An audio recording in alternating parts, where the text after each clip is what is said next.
Olá, seja bem-vindo. Eu sou o Thiago Aguiar e você está no canal Aguiar Dev. Hoje falaremos sobre métodos construtores e finalizadores no C#.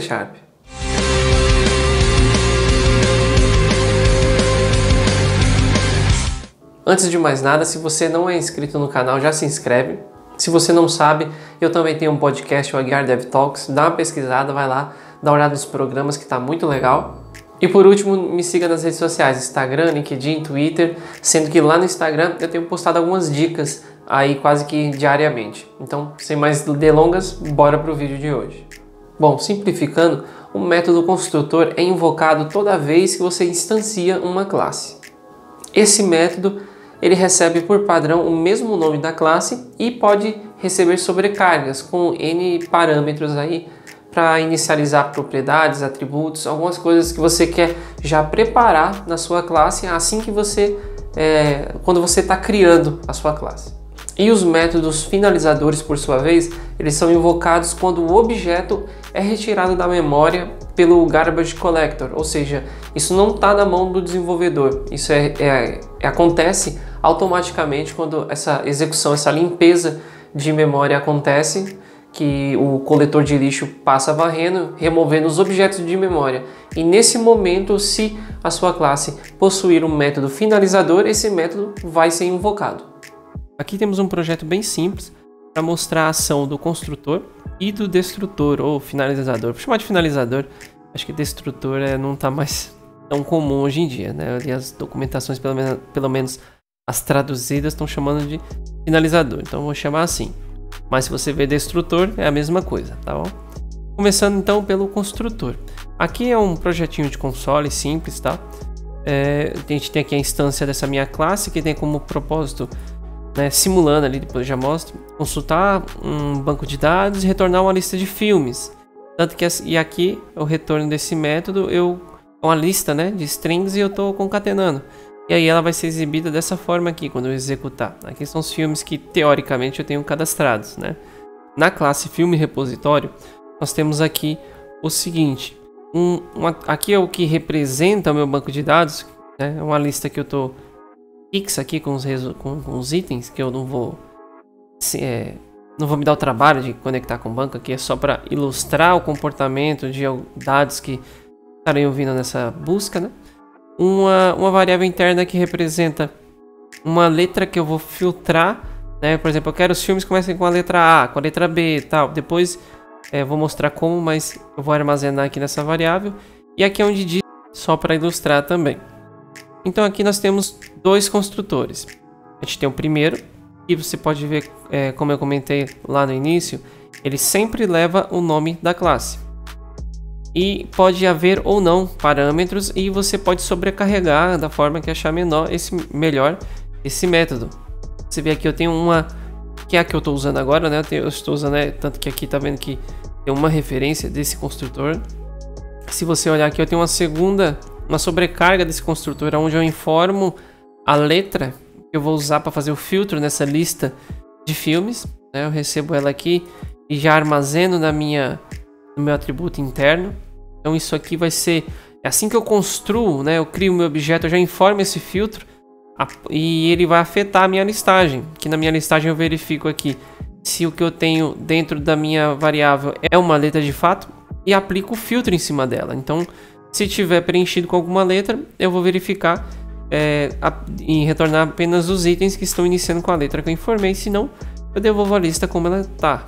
E por fim a gente tem um método destrutor, que a gente já fala sobre ele, mas só algumas características sobre ele, como eu comentei. Ele não pode ser sobrecarregado, né? E ele tem esse operador aqui especial, esse till, né? Você é obrigado a usá-lo e ele também recebe o mesmo nome da classe.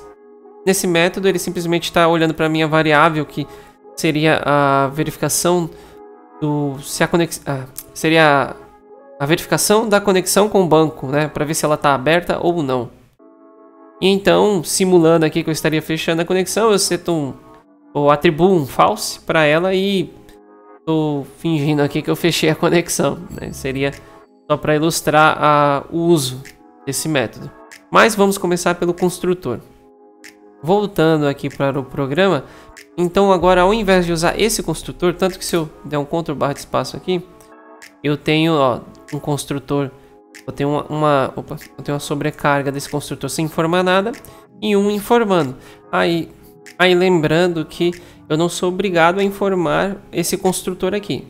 Como eu tenho esse, assim que por padrão, a classe já invoca um construtor meio que padrão, né? Como toda classe herda, né? No C# herda da classe Object, ele por padrão já tem um construtor que é invocado, e é um construtor que não recebe parâmetro nenhum.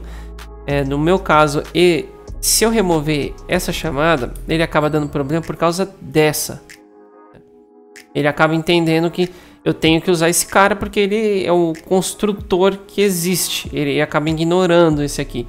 Mas se eu... Tanto que se a gente olhar aqui, ó, ele vai estar dando erro.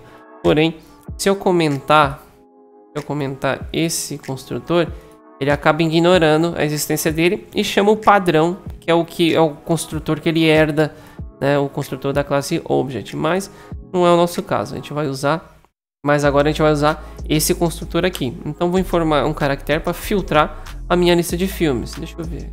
É mesmo filmes? Tá, vou filtrar esse aqui pela letra M.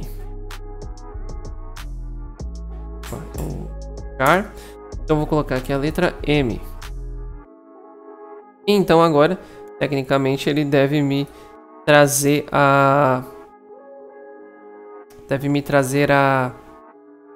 os filmes que comecem com a letra M.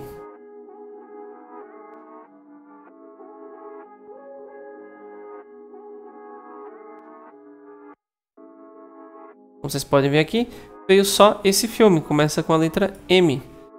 Né? Então, é um estilo de design aqui, vamos chamar de design de classe. É uma possibilidade, né? Se isso é bom ou ruim, enfim, eu só estou mostrando uma possibilidade, que você informa um filtro na construção da tua classe, e aí você não precisa mexer em nada aqui, né? Informar em nada nesse parâmetro, nesse método, e ele já vai receber esse filtro por você. É uma opção. Agora, em relação à classe que faz a destruição, ela tem um grande porém aqui. Nós, como programadores, não temos o controle sobre quando esse método finalizador vai ser chamado. Isso é determinado pelo o Garbage Collector, né? O coletor de lixo, que verifica se tem algum objeto que não está mais sendo usado pelo aplicativo.